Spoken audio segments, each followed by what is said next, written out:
Hello everyone, welcome to another video. I would like to thank you all because I have just passed the 1,000 subscribers line. This means a lot to me.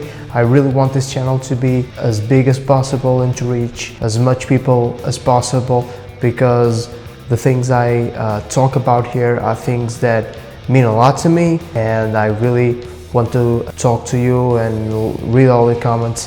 Thank you a lot. Another thing that I would like to tell you is that I've been re-watching The Stand, the series based on the Stephen King novels, and I am thinking about making a couple of videos about The Stand and about the character Randall Flagg. Of course, make sure to subscribe, make sure to leave a like on the video and share, and here we go.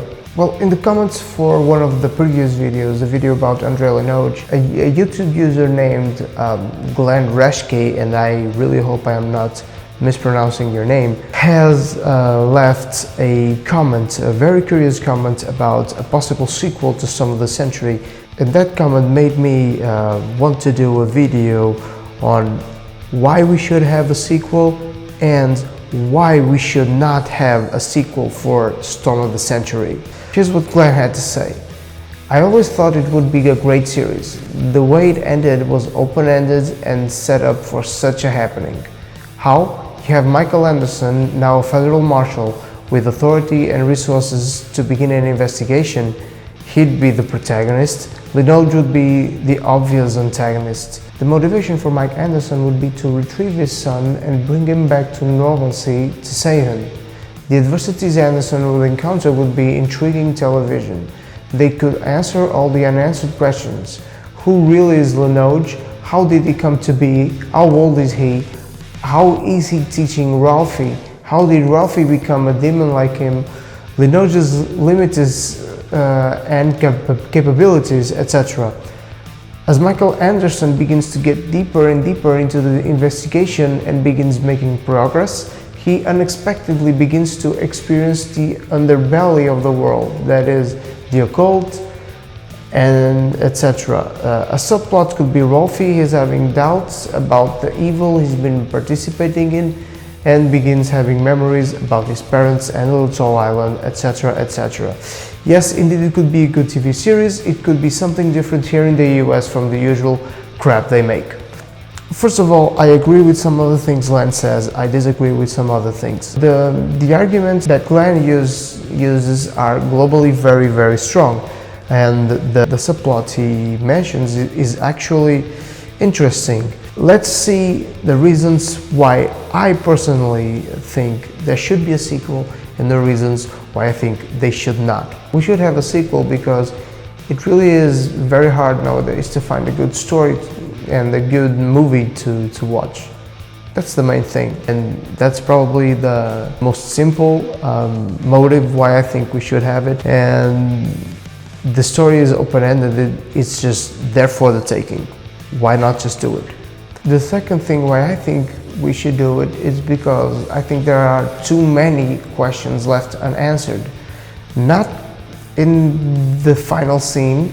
I think when Michael Anderson runs into Linoge and his son Ralphie, I think it's just a way to leave the narrative open. I don't think we have any questions left to be answered there. I think that throughout the movie we have a lot of questions that need to be answered. Where did Linoge come from? What are their origins? Why did he choose Little Tall and not some other island in the world? Because there are so many remote islands, and he could have chose any other island. Why Little Tall? Another question that needs to be answered is that, is Linoge the only being like that? Is he alone in the world? We don't know. There's nothing in the movie itself that says that there are more like him or there are none like him. So that's another question that needs to be answered. Another question that needs to be answered is, has this happened somewhere else? I know most of you are thinking, yes, it has, and they talk about this in the film. They talk about Roanoke, but you know, Roanoke was like 400 years before Little Tall. What about even before that. And in Roanoke, what happened in Roanoke, it didn't take a child in Roanoke because the people that disappeared in Roanoke were more than that. They refused to give them the child. They imply that, but they don't talk about that. And now let me give you the reasons why I think we should not have a Storm of the Century sequel. Well, main reason why I think that they should leave this story alone is because most sequels suck. It's a fact in movie history. Most sequels, they are worse than the originals, and even worse than that, sometimes they even destroy the good memories that were created for us. And you know, this series is so good. It has created so good memories. It has almost this small cult following, even though it has almost 17 years since it was released. So there's got to be something special about it. Let's not ruin it.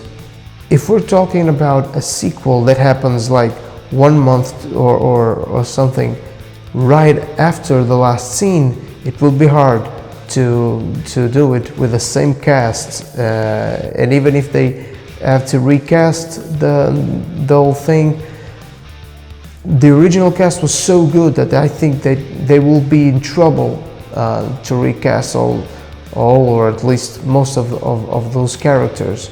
Like I said before, not all open narratives need to be closed. Some of them can stay open, and in this case, I think it actually should stay open.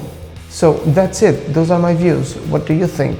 Should we have a sequel, or should we not? Well, to be honest with you, and just to conclude the whole thing, I think we should not have a sequel for Storm of the Century. As much as it hurts for you to have all these questions unanswered, I think they should remain unanswered. That's what gives the original story so much mystery. The questions left unanswered. If you ask me, I think a prequel would be more interesting, just to show people where Linoge came from and why did he chose Little Tall Island, or even a prequel that showed us what happened in Roanoke with Linoge, or even if it was Linoge, because he said he gave Roanoke as an example, but he never said he was there. It could have been his master or some ancestor that he had. What do you think? Let me know about it in the comments. Send me a message or an email or something. Don't forget to subscribe. Don't forget to watch the other videos. And the next video I'll make, I promise I will shave this artful beard and, you know, try to look a little better, because at least you deserve not to be looking at my ugly face anymore.